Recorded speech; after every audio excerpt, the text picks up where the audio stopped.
வணக்கம் சுவாமிஜி. வணக்கம்.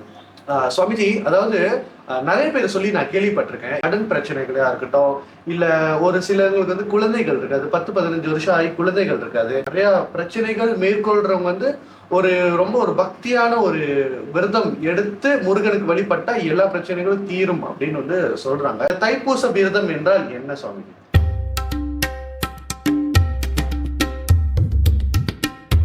இந்த தைப்பூசம் விரதம் அப்படின்னு சொல்லக்கூடியது, இந்த தைப்பூசத்தன்னைக்கு நம்ம நம்மளோட நேர்த்திக்கடன் செலுத்துவதற்கு முன்பாக நாம் செய்யக்கூடிய சில அனுஷ்டானங்கள். அதாவது விரதம் அப்படின்னு சொன்னாலே ஒரு கால வரமுறைக்கு உட்பட்டு சில விஷயங்களை ஒரு டிசிப்ளினா நம்ம செய்யணும்.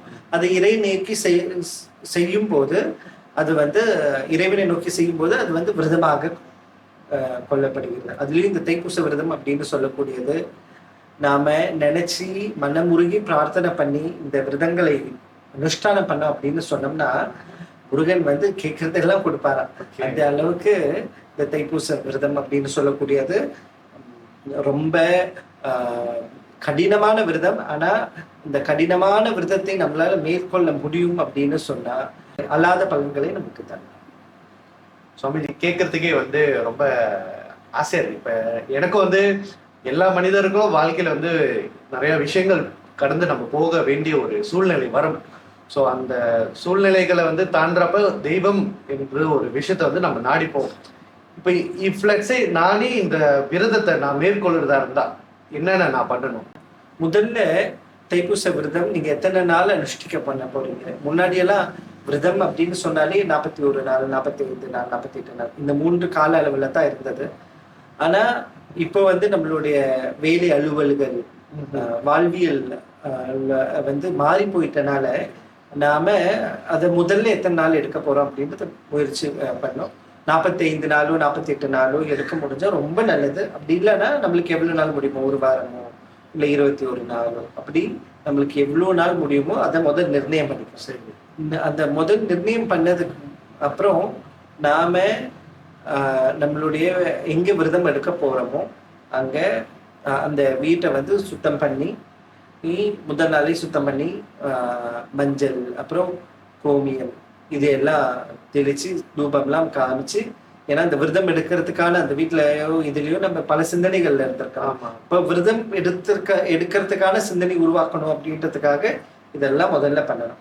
பண்ணிட்டு இந்த விரதம் எடுக்க போற அன்னைக்கு காப்பு கட்டுற சம்பிரதாயம் இருக்கிறவங்க, உங்களுக்கு காப்பு கட்டிக்கணும்னு தோணுது, இந்த காப்பு கட்ட அந்த ஒவ்வொரு ஸ்டெப்க்கு அப்புறம் இது வந்து செய்யணும், ரெண்டாவது செய்யணும், இல்லைன்னா பிரேக் கொடுக்கணும், அடுத்தது என்ன செய்யணும், நான் நடுவில் இன்ட்ராக்ட் பண்ணுவேன். ஓகே, நான் ரொம்ப அப்படி லென்த்தியா போயிட்டே இருக்கேன். Conversation village. ஓகே, வீடுகள் எல்லாத்தையும் சுத்தம் பண்ணி அவங்க முதல்ல இதை பண்ணணும்.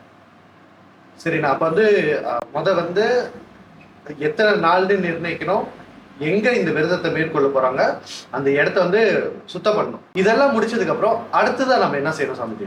அடுத்து காப்பு கட்டுதல். நம்ம வீட்டுல முருகனோட படம் இருந்தா முருகனோட படம், அப்படி இல்லைன்னா விளக்கு, அந்த விளக்கையே முருகனா பாவிச்சு பூஜை பண்ணலாம். அந்த அந்த முருகனுக்கு விளக்குல தீபத்திலேயோ இல்லை படத்துலையோ விக்கிரகம் இருந்தா விக்கிரகத்துக்கோ அபிஷேகம் பண்ணி பூஜைகள் பண்ணி நெய்வேத்தியங்கள்லாம் கொடுத்துட்டு அந்த சுவாமியோட பாதத்துல ஒரு மஞ்சள் கயிறோ இல்லைன்னா மஞ்சள் துணியை வந்து நீளமா வெட்டியிருப்போம், அதுல ஒரு மஞ்சள் கிழங்கு வந்து சுத்திருப்போம்.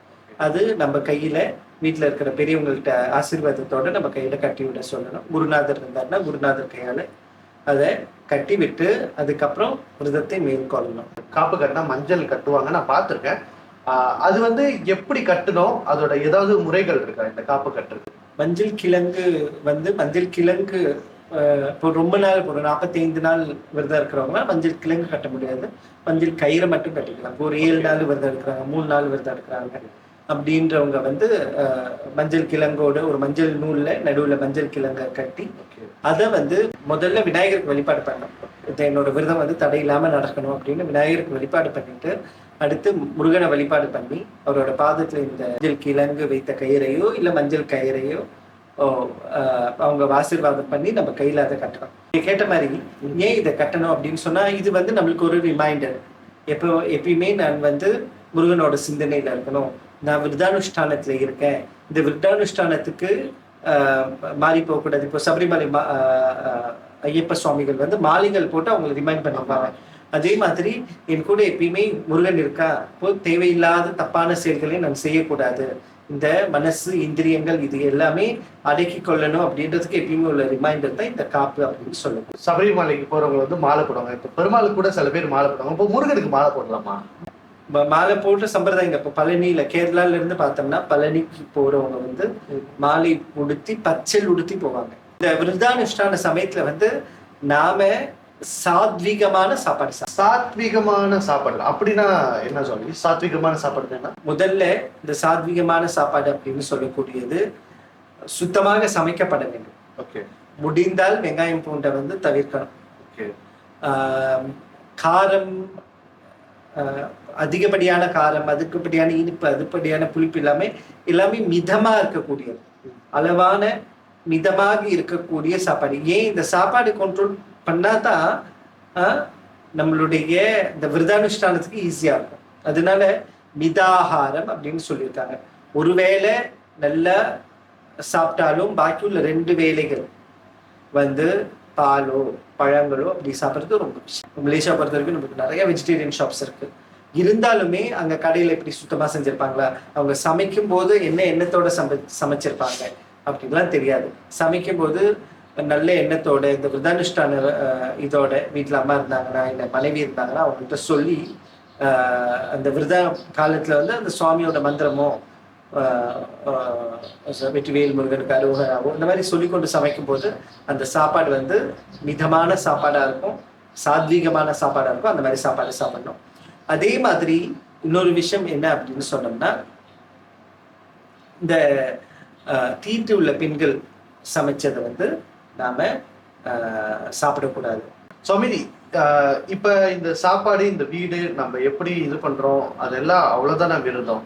இது ரொம்ப ஈஸியா இருக்கிற மாதிரி இருக்குல்ல? இல்லை, விரதம் அப்படின்னு சொல்லக்கூடியது இந்த இருக்கக்கூடிய 41 நாளோ எவ்வளவு நாள் நிறைய பண்றோம் இல்லையா, அந்த நாட்கள் ஃபுல்லாவுமே ஏதாவது ஒரு, இப்போ முருகனுக்காக விரதம் எடுக்கிறனால ஏதாவது ஒரு திருப்புகளையோ இந்த மாதிரியான முருகன் சம்பந்தமான பாடல்களை எடுத்து அதை வந்து எப்பயுமே நம்ம சிந்தனையில மந்திரம் மாதிரி ஏற்கனவே சடாட்சரி மந்திரம் இந்த மாதிரி மந்திரம் இருக்கிறவங்களுக்கு அந்த மந்திரங்கள் வந்து அவங்க ஜபம் பண்ணலாம். அப்படி இல்லையா அவங்க வந்து என்ன செய்யணும் அப்படின்னு சொன்னா, திருப்புகள்ல ஏதாவது ஒரு திருப்புகளை எடுத்து அந்த திருப்புகளை திருப்பி திருப்பி அவங்க மனசுல பாடணும். அதே மாதிரி கட்டில படுத்து தூங்கக்கூடாது, கீழே பாய் விரித்து அந்த பாயில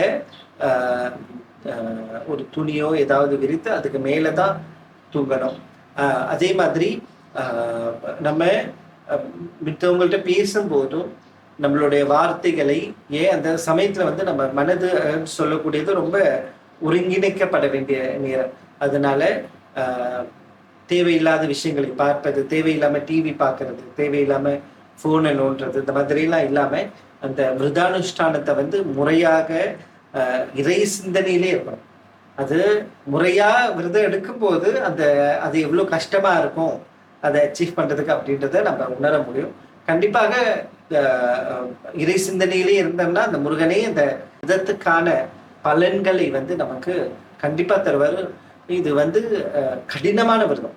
ஐயப்ப விரதம் எப்படி கடினமோ, சஷ்டி விரதம் எப்படி கடினமோ, அதே மாதிரி தைப்பூச விரதமும் கடினம் தான்.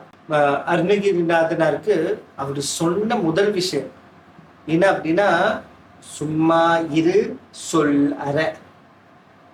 அதாவது முருகனோட வெளிப்பாட்டுல ரொம்ப முக்கியமானது என்னன்னா நாவடக்கம் அப்படின்னு சொல்லக்கூடியது.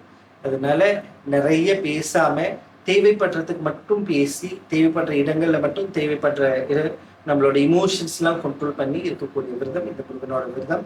கடைப்பிடிச்சு பாருங்க, அதோடைய பலன் அதிகமா இருக்கும். முருகன் வந்து கண்டிப்பா நீங்க எங்க போறீங்க? நீங்களும் இந்த விரதத்தை அனுஷ்டிக்க போறீங்களா? போறதுக்கு முன்னாடி இந்த மாதிரி காணொளிகள் நீங்க பார்க்கணும்னா நம்மளோட வீடியோவை லைக் பண்ணிட்டு சப்ஸ்கிரைபும் பண்ண மறந்துடாதீங்க.